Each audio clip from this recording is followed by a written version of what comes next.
नमस्ते। अगर आप रोमांच के शौकीन हैं तो यह कहानी आपके लिए है। मुझे खुली सड़कें बहुत पसंद हैं। मेरी बाइक के इंजन की आवाज मुझे लोरी जैसी लगती है और मेरे बालों में हवा आजादी की सिम्फनी की तरह है। प्रतीक एक इंजीनियरिंग का छात्र जिसे रोमांच का बड़ा शौक था, अपनी बाइक से अक्सर इंडिया की छुपी हुई जगहों को एक्सप्लोर करने निकल जाता। आज रात हाईवे उसके सामने बिछा हुआ था, लाखों सितारों की निगरानी में चांदी के फीते जैसा। मंजिल कोलकाता। मुझे कोलकाता के इतिहास और संस्कृति से हमेशा से एक अलग ही लगाव रहा है। ग्रैंड कॉलोनियल वास्तुकला, भरे हुए बाजार और स्वादिष्ट स्ट्रीट फूड, यह सब बहुत ही दिलचस्प है। लेकिन सबसे ज्यादा मुझे इस शहर का रहस्यमय माहौल अपनी ओर खींचता है। इसके सायों में छुपे प्राचीन रहस्यों की फुसफुसाहट। यह ट्रिप सिर्फ एक सफर नहीं है, यह उस जगह की तीर्थयात्रा है जिसने मेरी कल्पना को मोहित कर लिया है। घंटे यूं पिघलते गए जैसे तपते हुए चूल्हे पर बर्फ के टुकड़े। हाईवे के साइन बोर्ड तेजी से गुजरते गए जो शहर की ओर उसकी प्रगति को दर्शाते थे। जैसे ही वह कोलकाता के बाहरी इलाके में दाखिल हुआ, हवा में मसालों और गाड़ियों के धुएं की गंध घुल गई। हाईवे की शांति अब एक जागते हुए शहर की शोर में बदल गई है। कारों के हॉर्न, चीखते हुए विक्रेता और दूर से आती संगीत की आवाजें। भूल भुलैया जैसी सड़कों से गुजरने के बाद प्रतीक आखिरकार अपने होटल पहुंच ही गया। यह शहर के एक शांत कोने में बनी हुई एक साधारण लेकिन साफ सुथरी जगह थी। उसने चेक इन किया और एक लंबे सफर के बाद एक सुरक्षित ठिकाना मिलने पर राहत की एक जानी पहचानी लहर महसूस की। लेकिन जब मैं अपने कमरे में आराम कर रहा था, तब भी मैं यह एहसास नहीं भूला पा रहा था कि कोई मुझे देख रहा है, कि इस प्राचीन शहर के सायों में कोई अनदेखी चीज छिपी हुई है। अगली सुबह प्रतीक घूमने निकला। उसने दिन भर भीड़ भरे बाजारों में घूमते हुए, प्राचीन मंदिरों के जटिल विवरणों को देखते हुए और शहर के मशहूर स्ट्रीट फूड का स्वाद चखने में बिताया। जैसे जैसे शाम ढलने लगी, वह खुद को शहर के बाहरी इलाके में पाया। उसका पेट भूख से गरज रहा था। एक सड़क किनारे दुकान से आ रही खुशबू मेरे स्वाद कलिकाओं को जगा रही है। विक्रेता, एक मिलनसार बूढ़ा आदमी जिसके चेहरे पर एक प्यारी सी मुस्कान थी, उसने उसे गर्मा गर्म जलेबियों की एक प्लेट और चाय का प्याला दिया। लीजिए साहब, गर्मा गर्म। धन्यवाद, ये बहुत बढ़िया दिख रही है। प्रतीक ने हर निवाले का आनंद लिया।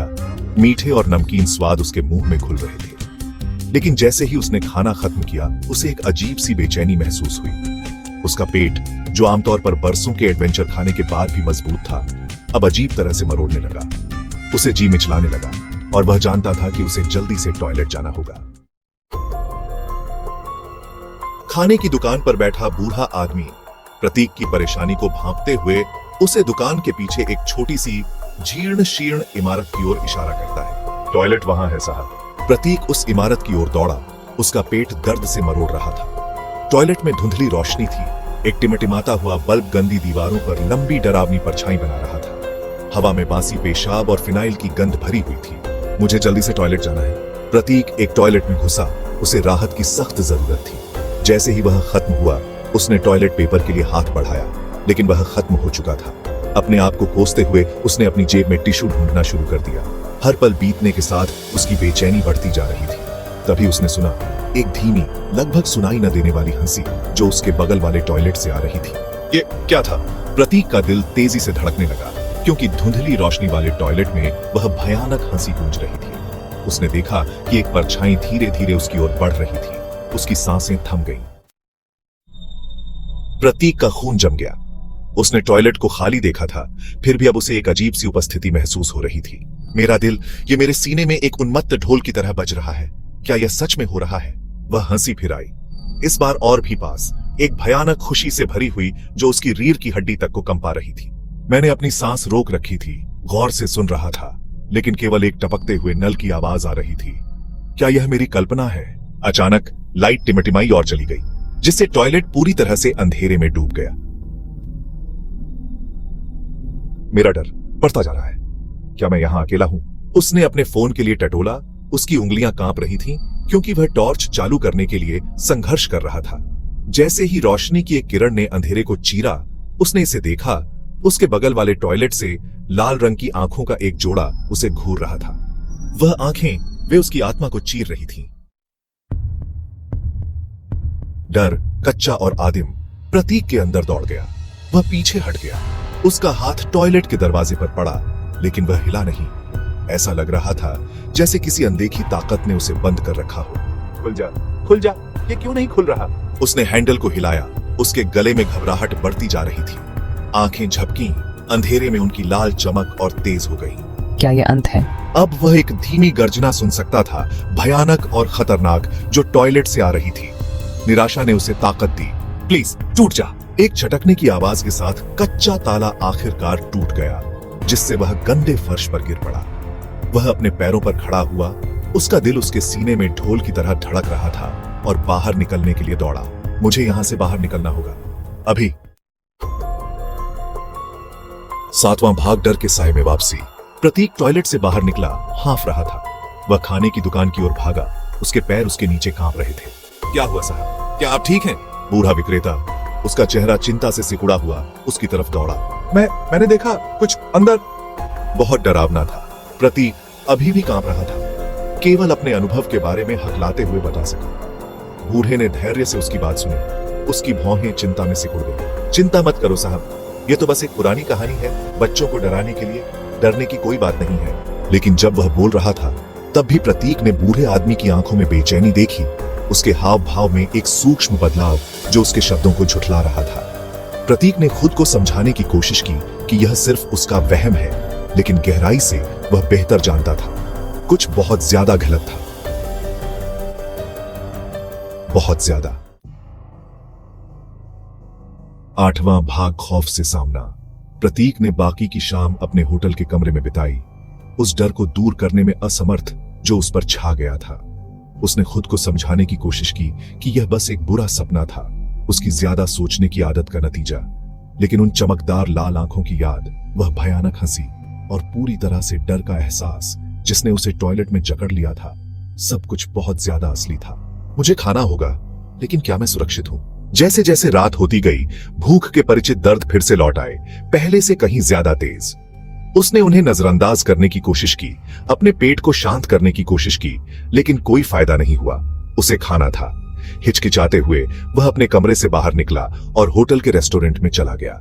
जैसे ही वह एक मेज पर बैठ गया, उसकी नजर खिड़की के पास खड़ी एक आकृति पर पड़ी। यह एक औरत थी। उसकी पीठ उसकी ओर थी। उसके लंबे काले बाल झरने की तरह उसकी पीठ पर बिखरे हुए थे। उसके बारे में कुछ जाना पहचाना सा लग रहा था, लेकिन वह उसे ठीक से पहचान नहीं पा रहा था। क्या यह वही थी जिसने उसे डराया था?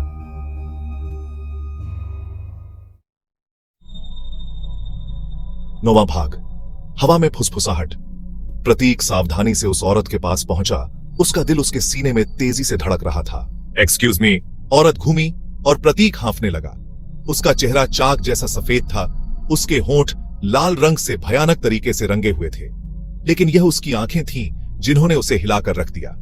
वे वही चुभती हुई लाल आंखें थीं जो उसने टॉयलेट में देखी थीं, जो एक ठंडी दुष्ट बुद्धिमत्ता से भरी हुई थीं, जिससे उसकी रीढ़ की हड्डी तक में सिहरन दौड़ गई। कुछ ढूंढ रहे हो? औरत मुस्कुराई, एक धीमी शिकारी मुस्कुराहट जो उसके चेहरे पर चीनी मिट्टी के बर्तन के टूटे हुए नकाब की तरह फैल गई। नहीं नहीं, यह नहीं हो सकता। प्रतीक पीछे हट गया। उसका खून सूख गया। वह तब जान गया, एक ऐसी निश्चितता के साथ जिसने उसे अंदर तक हिला दिया, कि यह कोई साधारण औरत नहीं थी। यह टॉयलेट वाला प्राणी था, वह हस्ती जिसने उसे प्रताड़ित किया था, और यह अभी उससे दूर नहीं हुई थी। हवा में एक ठंडी सरसराहट थी, जैसे कोई अदृश्य शक्ति उसके चारों ओर घूम रही हो। प्रतीक ने महसूस किया कि वह अकेला नहीं था। 10वां भाग, एक भयानक सच्चाई। प्रतीक होटल से भाग गया। उसका दिल तेजी से धड़क रहा था। वह तब तक नहीं रुका जब तक कि वह शहर की हलचल भरी सड़कों की सुरक्षा में नहीं पहुंच गया। कोलकाता की उस रात की यादें उसकी आत्मा में गहराई तक बस गईं। उसने भूलने की कोशिश की, लेकिन वह अनुभव उसके सपनों में एक भयानक छाया की तरह मंडराता रहा। उसने अपनी कहानी कुछ ही लोगों को बताई, और उस पर और भी कम लोगों ने विश्वास किया। लेकिन जिन्होंने किया, वे जानते थे कि कुछ कहानियां, चाहे कितनी भी भयानक क्यों ना हो, उन्हें भुलाया नहीं जा सकता। जिन्होंने भी उस अंधेरे की एक झलक देखी थी जो सायों में छिपता है, उन्होंने जानते हुए सिर हिलाकर सुना, और उनकी आंखों में साझा समझ का भाव था, क्योंकि वे जानते थे कि कुछ कहानियां, चाहे कितनी भी भयानक क्यों ना हो, उन्हें भुलाया नहीं जाता है। वे चेतावनी है, रसातल से फुसफुसाहट, हमें याद दिलाती है कि दुनिया हमारी कल्पना से कहीं ज्यादा अजीब और डरावनी जगह है। वे कहानियां हमें याद दिलाती हैं कि अंधेरे में छिपी सच्चाई कभी-कभी हमारी कल्पना से भी परे होती है।